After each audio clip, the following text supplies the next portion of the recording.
Bienvenue sur Radio Climat dans le Best-of. Tout de suite, nous proposons d'écouter un extrait de TF1 datant du 29 mars 1993. Bonne écoute.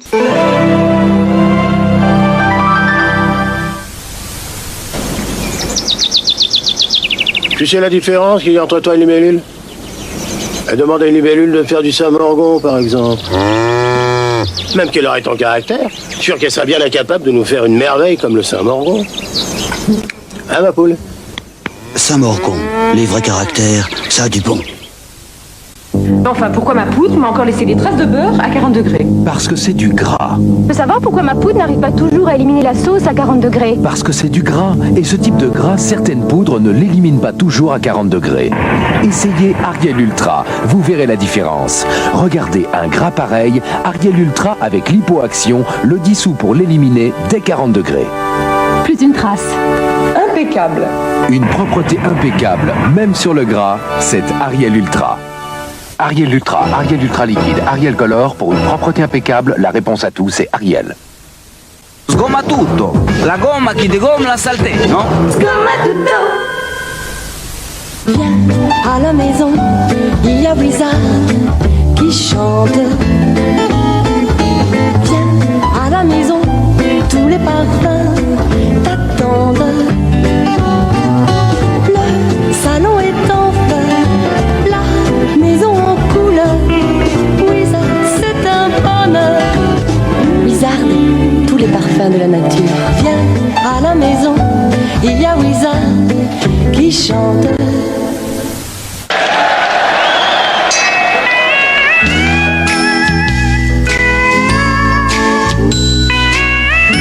Et qu'est-ce que tu penses de ma coupe de cheveux, là? Je t'aimais mieux avant. Ah bon? Pourquoi? Je sais pas, je trouve ça un peu... Rien ne ressemble à une pause Kit Kat. Entre deux visites chez le dentiste, vos gencives ont besoin d'un relais efficace. Mais attention, avec un dentifrice fluoré classique, l'état des gencives régresse. Avec Sanogyl Protection Gencives, les gencives restent saines plus longtemps. Par son action globale, il fortifie l'émail des dents, lutte contre le tartre et protège les gencives plus efficacement. À votre prochaine visite, faites-le constater par votre dentiste. Sanogyl Protection Gencives, une protection globale des dents et des gencives. Partout où il y a de l'eau, il y a du calcaire. Pour l'éliminer, il faut souvent frotter. Voici Viacal et fini les efforts. Avec Viacal, le calcaire disparaît et le brillant réapparaît. Viacal, c'est son effervescence qui fait la différence. Un peu partout dans la maison, Viacal. Le calcaire, c'est son affaire. Les Basques ont du caractère, et Torquay est comme eux. Et Torquay, pure brebis, basque de nature. On dirait que ta réunion s'est bien passée. Non, plutôt mal. Alors c'est ta partie de golf qui t'a mis...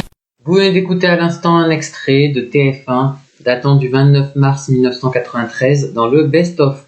À bientôt sur Radio Climat pour un prochain Best-of, bien évidemment. Et en ce samedi soir, nous sommes en direct, en simultané sur Facebook, samedi 24 juin 2023. Nous sommes en été, ça y est. Donc nous allons pouvoir vous donner à la fois, grâce à Météo France, bien sûr, le bulletin climatique national du mois de mai 2023, et à la fin, nous vous donnerons même le bilan climatique du printemps 2023. Alors, on va déjà s'intéresser au mois de mai. Souvenez-vous, donc c'était le mois dernier, il n'y a pas si longtemps que ça, après un début de mois assez perturbé, des conditions anticycloniques se sont installées sur le nord du pays durant la seconde quinzaine. Sur la moitié sud, en revanche, une forte instabilité a généré de nombreux épisodes pluvio-orageux localement intenses. La douceur a dominé malgré des températures plus fraîches en milieu de mois. Les températures ont été en moyenne proches des valeurs de saison, voire parfois plus de 1 degré au-dessus, sur la façade ouest, autour du golfe du Lion et en Alsace. Une température moyenne de 16,2 degrés sur la France et sur le mois a été supérieure à la normale de 0,8 degrés. Les précipitations ont été déficitaires sur une grande partie du pays, mais souvent excédentaires, de plus de 50% du Gard à la région PACA. Sur le sud-ouest de l'Occitanie aussi, ainsi que sur l'est de l'île de Beauté. En moyenne, sur le pays et sur le mois, le déficit a atteint 20%. Le vent fort a été peu fréquent, hormis dans le domaine de la tramontane et du Mistral. L'ensoleillement a été excédentaire sur le nord et l'ouest de l'Hexagone, mais plus proche de la normale sur le reste du pays, voire déficitaire de 10 à 25% sur le centre-est. Alors la situation générale sur l'Europe, en mai 2023, a été pilotée par des pressions plus élevées que la normale sur l'Atlantique et le nord de l'Europe, mais plus faibles qu'à l'ordinaire sur le bassin méditerranéen. L'anticyclone qui s'est installé de l'Atlantique Nord à la Scandinavie a dirigé un flux de nord-est sur le nord de la France, favorisant la prédominance d'un temps ensoleillé et sec, mais limitant la hausse des températures. En revanche, les dépressions qui ont circulé sur la Méditerranée ont généré des remontées chaudes et instables dans un flux d'est à sud-est, plus fréquentes que la normale, sur les régions méridionales. Et ça, on y reviendra tout à l'heure. Alors déjà, au fil du temps, du 1er au 4 mai 2023, le temps a été doux et ensoleillé. Une perturbation s'évacue par l'est le 1er mai, suivie d'une traîne active sur la moitié est de l'Hexagone, avec de nombreuses averses localement orageuses, tandis qu'un temps plus calme, avec de belles éclaircies, gagne la façade atlantique. Le soleil s'installe sur la majeure partie du pays le 2 mai, après la dissipation de quelques grisailles matinales plus tenaces au nord de la Seine, puis règne en maître le 3 mai, excepté sur la Corse où l'instabilité perdure les 2 et 3 mai 2023 sur le relief. Une limite peu active qui circule sur le nord-ouest le 4 mai 2023, mais le soleil domine encore sur le reste du territoire. Les cumuls de pluie en 24 heures atteignent 10 à 20 mm par endroit sur le flanc est et la Haute-Corse le 1er mai, voire plus sur le Var et le relief, mais dépassent rarement 10 mm le 4 mai, excepté sur le Finistère. Le Mistral à la tramontane souffle de 60 à 90 km par heure les 1er et 2 mai 2023. Les températures sont très douces pour la saison, en moyenne 1 à 3 degrés au-dessus des normales. Les maximales atteignent 30 degrés par endroit dans le sud-ouest le 3 mai. Ensuite, du 5 au 15 mai 2023, défilé de perturbations et baisse des températures. Des passages pluvieux se succèdent dans un flux d'ouest à sud-ouest qui s'oriente au nord à nord-ouest à partir du 10 mai, provoquant une chute du mercure et le retour de la neige sur le relief des Alpes et des Pyrénées. Ils sont souvent accompagnés d'orages localement intenses et parfois de grêles. Les nuages sont nombreux et laissent souvent peu de place au soleil, excepté sur le pourtour méditerranéen et la Corse, où des journées bien ensoleillées alternent avec des épisodes pluvieux orageux plus fréquents du 12 au 15 mai. Les cumuls quotidiens, souvent compris entre 5 et 20 mm, atteignent parfois 20 à 50 mm, voire localement plus le 9 mai sur les Alpes et le 13 mai 2023 sur les Cévennes, ainsi que sur le Pays Basque. Le Mistral à la tramontane souffle fort les 9 et 10 mai, puis le 15 mai avec des pointes supérieures à 80 km par heure. Les températures restent en moyenne 2 à 3 degrés au-dessus des normales du 5 au 9 mai, puis fraîchissent avec des maximales 1 à 2 degrés en dessous des valeurs de saison du 10 au 13 mai 2023. Ensuite, du 16 au 21 mai 2023, un temps très frais et plus calme au nord, mais toujours instable au sud. Le flux s'oriente au nord-est et des conditions anticycloniques s'installent sur le nord et l'ouest du pays. En revanche, un minimum méditerranéen génère de l'instabilité sur le quart sud-est, les Pyrénées et la Corse. Le temps reste sec et souvent ensoleillé sur la moitié nord et la façade atlantique, tandis que les nuages dominent au sud et s'accompagnent de précipitations localement abondantes et parfois orageuses, principalement sur la région PACA, la Corse, les Alpes et les Pyrénées, puis des Charentes à la Franche-Comté le 21 mai 2023. Les cumuls en 24 heures sont très hétérogènes. Ils atteignent par endroits 20 à 50 mm, voire plus sur la Corse et le Queyras, les 19 et 20 mai 2023, en marge de pluies torrentielles sur le nord de l'Italie. On relève 40 à 90 mm en 2 jours sur l'est de l'île et jusqu'à 110 mm en 24 heures, le 20 mai 2023 dans les Hautes-Alpes. Le Mistral et la Tramontane soufflent de 80 à 120 km par heure les 16 et 17 mai. Les températures restent froides pour la saison du 16 au 19 mai, en moyenne 1 à 3 degrés en dessous des normales, puis se radoucissent les 20 et 21 mai. Et puis du 22 au 31 mai 2023, nette hausse du mercure avec de nombreux orages au sud, mais du soleil au nord. Le soleil brille généreusement sur une large moitié nord, qui reste sous l'influence d'un anticyclone, centré sur les îles britanniques, tandis que l'instabilité se renforce sur le sud, où les pluies orageuses se multiplient et s'intensifient, avec localement de la grêle et de violentes rafales. Elles sont parfois diluviennes, provoquant par endroits des inondations, notamment à Tulle en Corrèze, et dans l'Allier le 22 mai 2023, dans les Landes le 23 mai, sur l'arc méditerranéen des Pyrénées centrales le 24 mai, à Carpentras dans le Vaucluse et dans le Var le 29 mai, ou dans le Tarn le 31 mai. Les cumuls atteignent souvent 10 à 40 mm en quelques heures, voire parfois 40 à 90 mm, on va y revenir d'ici quelques instants. Les températures minimales restent assez proches des normales. Les maximales, à peine de saison par endroit du 22 au 25 mai, dépassent ensuite les normales de plus de 2 degrés en moyenne, voire de plus de 4 degrés les 27 et 28 mai, avec par endroit plus de 30 degrés sur le sud. Alors, concernant les températures, mois de mai 2023, on a droit à la douceur, hormis en milieu de mois. Alors, les températures étaient souvent supérieures aux normales, hormis donc du 10 au 20 mai, avec un pic de fraîcheur du 16 au 19 mai.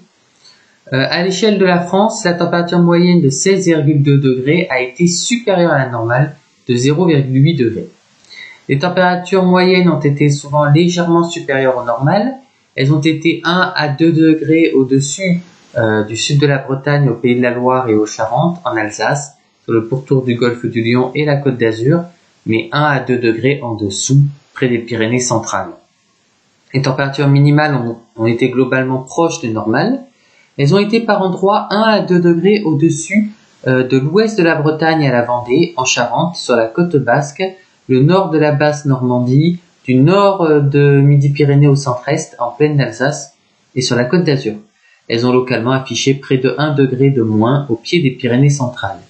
Les températures maximales ont été souvent proches des normales. Elles ont été 1 à 2 degrés au-dessus, donc en Lorraine, sur la côte d'Azur, du Gard à l'est du Roussillon, du sud de la Bretagne et des Pays de la Loire au nord de l'Aquitaine, sur le sud-ouest du Limousin et le centre Val-de-Loire, mais 1 à 2 degrés en dessous, près des Pyrénées centrales, localement en Rhône-Alpes et au Cap Griné dans le Pas-de-Calais. On a enregistré 1 à 4 jours avec plus de 30 degrés sur le nord de l'Aquitaine, en basse vallée du Rhône et dans l'Aude, soit 1 à 3 jours de plus que la normale. Mai 2023 ne présente pas de caractère remarquable. Concernant la pluviométrie, en mai 2023, le temps a été sec au nord et orageux au sud. Donc après un début de mois assez perturbé, le temps est devenu sec sur la moitié nord du pays, mais instable avec de nombreux orages sur la moitié sud. La pluviométrie a été en moyenne sur la France déficitaire de 20%. Le déficit a souvent atteint 30 à 70% sur la moitié nord de l'Hexagone, le nord et l'ouest de l'Aquitaine, le nord-ouest de Midi-Pyrénées, le nord et le sud de Rhône-Alpes, la façade occidentale de la Corse et du sud de l'Aveyron à l'est du Roussillon, voire 75% à Calais, dans le Pas-de-Calais, avec 12,8 mm. On a souvent enregistré moins de 10 jours de pluie, soit 1 à 7 jours de moins que la normale, et seulement 2 jours à Évreux dans l'Eure. On a observé un excédent de 10 à 30% de l'Aisne à la région lilloise, voire 60% dans les Ardennes. Les cumuls ont atteint 1 fois à 2 fois la normale de l'est des Landes et des Pyrénées-Atlantiques à l'ouest de l'Aude et des Pyrénées-Orientales, du sud de la Haute-Loire à l'est du Tarn, sur la moitié est de la Corse, ainsi que de l'est de l'Hérault à la région PACA, hormis localement sur l'ouest de la Provence et la Côte d'Azur. On a relevé 2 à 3 fois la normale sur le centre de la Provence, avec 173,1 mm à Vinon-sur-Verdon dans le Var, et 196,8 mm à Cadarache-la-Verrerie dans les Bouches-du-Rhône. On a souvent observé 7 à 18 jours de pluie sur la moitié sud, voire plus de 20 jours sur le relief, soit 2 à 7 jours de plus que la normale en plaine du sud-est de l'Aquitaine, à la région PACA et en Corse. Sur la région PACA, les précipitations très déficitaires depuis le début de l'année ont été excédentaires de 40% en mai. Concernant le vent, eh bien, pas de vent fort, enfin du moins peu de vent fort en mai 2023. Donc le vent fort a soufflé généralement moins de 2 jours sur la quasi-totalité du pays, mais il a été plus fréquent qu'à l'ordinaire dans le domaine de la tramontane. Le vent a soufflé fort 2 à 10 jours près de la Manche, jusqu'à 12 jours à la Pointe du Raz dans le Finistère, 14 jours à Gatteville-le-Phare dans la Manche et à Fécamp aussi en Seine-Maritime, soit par endroits 2 à 4 jours de moins que la normale. On a aussi enregistré 2 à 10 jours de vent fort sur le littoral corse et en vallée du Rhône, voire 11 jours au Cap Pertusato en Corse du Sud, soit 2 à 5 jours de moins que la normale sur l'extrême sud de l'île de Beauté, et 11 jours à Istres dans les Bouches-du-Rhône et à Orange dans le Vaucluse, soit 1 à 2 jours de plus. Sur le sud du Languedoc-Roussillon, le vent a soufflé fort, 8 à 18 jours, voire 19 jours à Lézignan-Corbière dans l'Aude, soit 7 jours de plus que la normale. Il a été violent du 15 au 17 mai avec 118 km/h à Avignon dans le Vaucluse et 144 km/h au Cap Béart dans les Pyrénées-Orientales le 16 mai 2023. L'OTAN a dépassé 90 km/h le 4 mai dans le Tarn. Sous orage le 13 mai 2023, les rafales ont atteint 95 km/h à Saint-André en terre pleine dans l'Yonne. Et puis concernant l'ensoleillement, il a été très généreux sur le nord et l'ouest en mai 2023. Donc l'ensoleillement a été excédentaire de 10 à 40% sur le nord et l'ouest, mais plus proche de la normale sur le reste du pays, localement déficitaire sur le quart sud-est. Le soleil a été aussi généreux sur le nord et l'ouest de l'Hexagone que sur les régions méditerranéennes. L'excédent a dépassé 25% de la Vendée et de l'ouest du Poitou aux côtes de la Manche, ainsi que du Nord-Pas-de-Calais au nord de la Lorraine, voire de 40 à 50% sur la pointe du Finistère et localement dans l'Orne. Il a été compris entre 10 et 25% sur la Nouvelle-Aquitaine, ainsi que du centre Val-de-Loire à la Picardie et à l'Alsace. L'ensoleillement a été plus conforme à la saison sur le reste du pays, voire 10 à 20% en dessous de la normale de la Haute-Loire, au sud de Rhône-Alpes et sur les Préalpes.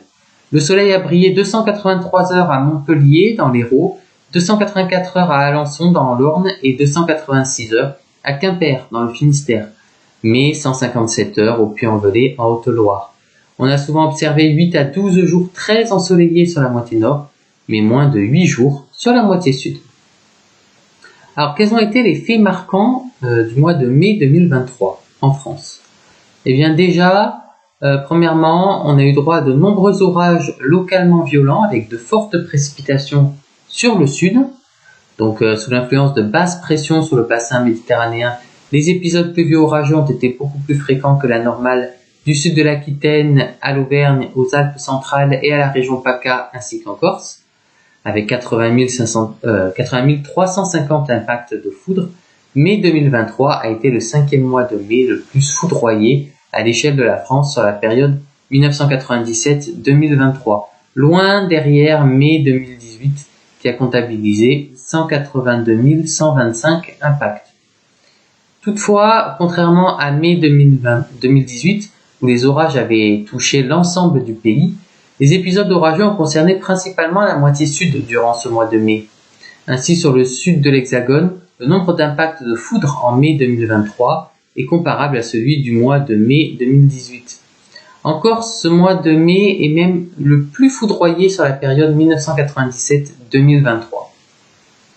Du 22 au 31 mai 2023, les orages ont été quasi quotidiens sur la moitié sud, accompagnés par endroits de fortes rafales, de chutes de grêle et souvent de pluies très intenses, voire localement diluviennes, qui ont provoqué inondations, débordements de cours d'eau et coulées de boue, notamment sur les Pyrénées centrales, les Landes, le Massif central, la région PACA et l'est de l'Occitanie.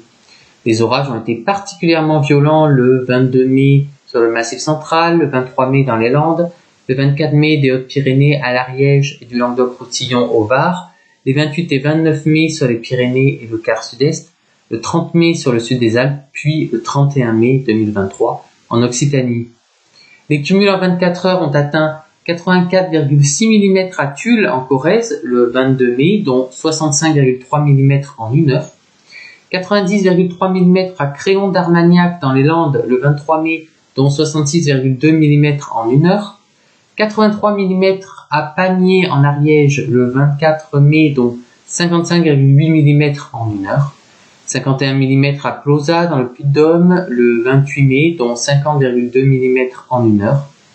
62,7 mm à Carpentras dans le Vaucluse le 29 mai, dont 56 mm en 1 heure.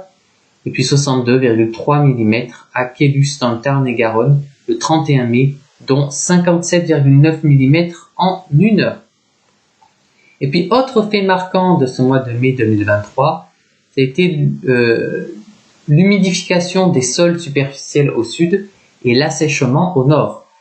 Et oui, sur la moitié nord du pays, les sols plus humides que la normale, début mai, se sont asséchés suite à une seconde quinzaine très ensoleillée et sans précipitations significatives, retrouvant un indice d'humidité conforme à la saison. En revanche, les sols se sont humidifiés sur le sud grâce aux précipitations fréquentes et abondantes, notamment sur les Pyrénées. Toutefois, l'humidification des sols superficiels est restée faible sur le pourtour méditerranéen, notamment du Roussillon à l'Hérault, ne permettant pas de retrouver une situation normale pour la saison. En moyenne sur la France, la situation des sols superficiels est comparable à celle d'une mi-juin. Sur les Pyrénées-Orientales, l'indice d'humidité des sols superficiels affiche des records bas quasi ininterrompus depuis le 22 décembre 2022, avec des valeurs comparables à une situation estivale depuis la fin de l'été dernier. Comme promis, pour finir, un petit mot sur le printemps 2023, le bilan climatique, donc ce qui regroupe mars, avril et mai 2023, puisque ce sont les tendances, les saisons météorologiques, tous les 3 mois, chaque trimestre. Donc printemps 2023 qui a connu une alternance de beau temps et de périodes plus maussades et agitées. Alors les températures ont alterné entre des périodes de grande douceur et des épisodes de fraîcheur marqués début mars, durant la première quinzaine d'avril, puis la mi-mai plutôt. Elles ont été en moyenne supérieures à la normale de la Normandie et de la Bretagne aux Pyrénées et à la Méditerranée, souvent de plus de 1 degré au sud de la Garonne et sur les côtes méditerranéennes, mais plus conformes à la saison sur le reste du pays. À l'échelle de la France et de la saison, la température moyenne de 12,7 degrés a été supérieure à la normale de 0,6 degrés. Et on rappelle que la normale est calculée sur la période 1991-2020. Du coup, le printemps 2023 se classe au 9e rang des printemps les plus chauds depuis 1900. Les précipitations ont été fréquentes et abondantes au début du printemps sur la moitié nord, puis en mai sur le sud. Les cumuls, souvent excédentaires de 10 à 50% de la Bretagne au Cotentin, au nord de la Seine, sur le nord des Alpes, ainsi que plus localement du Poitou-Charentes et des Pays de la Loire à l'Île-de-France sur l'ouest du Massif central et l'intérieur de la Provence, ont été déficitaires de 30 à 70% du Languedoc-Roussillon à la vallée du Rhône et à l'ouest de la Provence, ainsi que sur le sud du Var, les Alpes-Maritimes et l'ouest de la Corse. Ils ont été plus proches des valeurs de saison sur le reste du pays. En moyenne, sur le pays et la saison, la pluviométrie a été conforme à la normale. L'ensoleillement aussi a été proche de la normale. On rappelle, normale calculée sur la période 1991-2020. D'ailleurs, l'ensoleillement proche de la normale sur la majeure partie du pays, il a été quand même déficitaire de 10 à 20% sur une grande partie d'Auvergne-Rhône-Alpes, mais excédentaire par endroits de plus de 10% sur le nord-ouest et le Pays Basque. Et puis pour finir, les faits marquants du printemps 2023, il y en a eu 4. Premier fait marquant, on a eu droit à un début de printemps 2023 très agité. Et oui, souvenez-vous, des perturbations actives, souvent orageuses et accompagnées de forts coups de vent qui se sont succédés en mars sur une grande partie du pays. 3 épisodes tempétueux de sévérité modérée ont concerné principalement les régions du sud, du 10 au 11 au passage de Larissa, puis des 14 et 26 et la tempête Matisse qui a balayé le nord de l'Hexagone le 31. Donc tout ça s'est passé au mois de mars 2023. Un mois de mars qui a été aussi exceptionnellement orageux, et oui, avec 18 392 impacts de foudre Mars 2023 a été le mois de mars le plus foudroyé que la France métropolitaine ait connu sur la période 1997-2023, loin devant le précédent record de 9805 impacts en mars 2001. Pour la seule journée du 13 mars, donc 9549 impacts de foudre ont été enregistrés, ce qui constitue un record journalier pour un mois de mars. Voilà, ça c'était en mars 2023. Il s'est passé beaucoup de choses ce mois-là, puisqu'on a eu droit, on a pu observer aussi 3 tornades, pas moins. Donc une tornade d'intensité EF2, c'est-à-dire des vents estimés entre 175 et 220 km/h, donc ce qui a été observé à Pontarion dans la Creuse le 9 mars, et 2 tornades d'intensité EF1, donc avec des vents estimés entre 135 et 175 km/h, qui se sont produites le 31 mars 2023 dans la Vienne et l'Indre. Et puis dernier fait marquant, alors là qui a concerné tout le printemps 2023 progressivement, ça a été le retour à la normale du niveau d'humidité des sols superficiels, on en a parlé tout à l'heure, sur une grande partie du pays. Voilà, comme ça on a fait une pierre deux coups ce soir, en même temps qu'on vous a donné le bulletin climatique de Météo France du mois de mai 2023. Comme nous sommes en été, on s'est dit tiens, on va en profiter pour donner le bilan, le bulletin climatique comme vous voulez, du printemps 2023, qui a connu, on le rappelle, une alternance de beau temps et de périodes plus maussades et agitées. Voilà, tout simplement. Merci d'avoir été fidèle à ce bilan climatique. Tout pour rien. La grâce de Dieu envers les hommes est absolument gratuite. Nous n'aurons jamais à la rembourser. Comment le pourrions-nous ? Pourtant, nous avons beaucoup de peine à nous défaire de cette idée que l'on n'a rien sans rien. Cette notion, confortée par notre égoïsme naturel, ne peut pas s'appliquer à la grâce qui est un don divin. Jésus est venu à la rencontre de nos besoins sans attendre de contrepartie, parce qu'il nous aimait. De toute manière, personne ne peut donner à Dieu le prix de sa rançon pour les péchés qu'il a commis et racheter son âme. Il faut qu'il y renonce pour toujours. Devant Dieu, aucune bonne action ne peut expier une seule faute, mais le sang de Jésus-Christ, son Fils, nous purifie de tout péché. Jésus en a porté le jugement à notre place. En conséquence, Dieu pardonne nos fautes, nous fait grâce et nous reçoit comme ses enfants. Imaginons que je sois en visite chez des amis qui m'ont invité. Le repas terminé, la conversation se prolonge autour d'une tasse de café. Puis, au moment de partir, je mets la main à la poche en demandant « Combien je vous dois ?» Quelle offense pour mes hôtes ! Non, nous ne devons rien payer à Dieu en retour de tous ses dons. Sa grâce est pure grâce. Christ est venu sur la terre pour répondre aux exigences de Dieu concernant le péché. Nous n'avons qu'à accepter cette grâce pour recevoir le cadeau gratuit de la vie éternelle, mais n'oublions pas de remercier celui qui nous l'offre et de lui montrer, en le servant, que nous l'aimons en retour.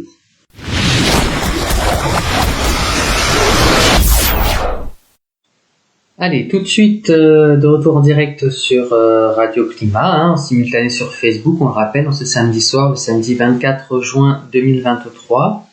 Souvenez-vous, lors d'une précédente émission, je vous avais lu le préambule du livre intitulé « Ces signes venus du ciel » de Marie Lioré, qui n'est rien d'autre que ma grand-mère, je me rappelle. Et ma grand-mère qui avait forcément une grand-mère aussi, et elle en parle dans le premier chapitre de ce livre que je vais vous lire, donc qui dit « Ma grand-mère paternelle », vous faites le calcul, ça correspond à mon arrière-arrière-grand-mère. En fait, comme disait ma grand-mère, sa grand-mère à elle, paternelle, était veuve et dut élever seule ses 4 enfants. Un garçon qui deviendra mon père, donc le père de ma grand-mère, et ses 3 sœurs. Pour subvenir à leurs besoins, elle eut une vie très difficile. Elle devait se lever tôt pour aller travailler. Mon père était beau garçon, grand, avec des yeux bleus. Voilà ce que racontait ma grand-mère, qui n'est plus de ce monde, dans ce livre « Ces signes venus du ciel ». Et donc, je vais continuer à vous lire ce chapitre comme si c'était ma grand-mère qui vous le disait à travers ce podcast. Donc en parlant de son père, quand il était jeune homme, il était insouciant.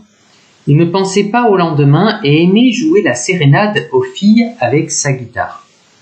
Ce n'est que plus tard, après le décès de sa mère, qu'il se rendit compte qu'il n'avait pas été le fils idéal. Il avait manqué d'amabilité et de gentillesse envers elle. Il lui avait trop peu donné de signes d'amour. Il ne l'avait guère aidé et rarement soutenu dans ses difficultés. Il en garda de profonds remords. Une partie de lui-même disparut avec sa mère. Maman me confiait que son enfance avait été merveilleuse avec ses parents et grands-parents qu'il aimait beaucoup. La joie de vivre les animait. Pourtant, ils vécurent également des moments de tristesse. Elle avait eu un petit frère qui était décédé très jeune et leur peine avait été grande. Elle me disait que ses parents avaient des biens et vivaient dans l'abondance, en précisant qu'ils possédaient des champs d'oliviers, des vignes, du blé, du bétail. Toutes les années, ils tuaient leurs cochons, ils faisaient leur charcuterie, leur pain et vendaient leur vin. Malgré tout, la vie était dure pour eux, car à la ferme, le travail ne manquait pas. Il fallait se lever à l'aube et se coucher très tard. Ma mère me racontait qu'à son époque, la plupart des enfants ne pouvaient pas fréquenter l'école, car leurs bras étaient plus utiles ailleurs. Seuls quelques-uns issus de familles aisées recevaient de l'instruction. Elle se souvenait d'une anecdote. Alors qu'elle était toute jeune, lors de son goûter, les petites voisines l'attendaient pour pouvoir échanger leurs 4 heures.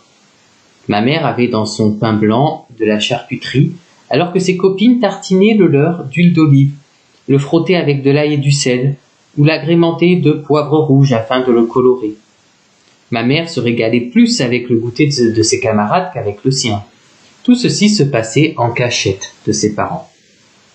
Au bout de quelques années de bonheur, la vie bascula car ses parents tombèrent malades et décédèrent l'un après l'autre. Devenue orpheline, elle dut aller vivre chez une grand-mère très âgée. Pour elle, ce fut un grand désarroi.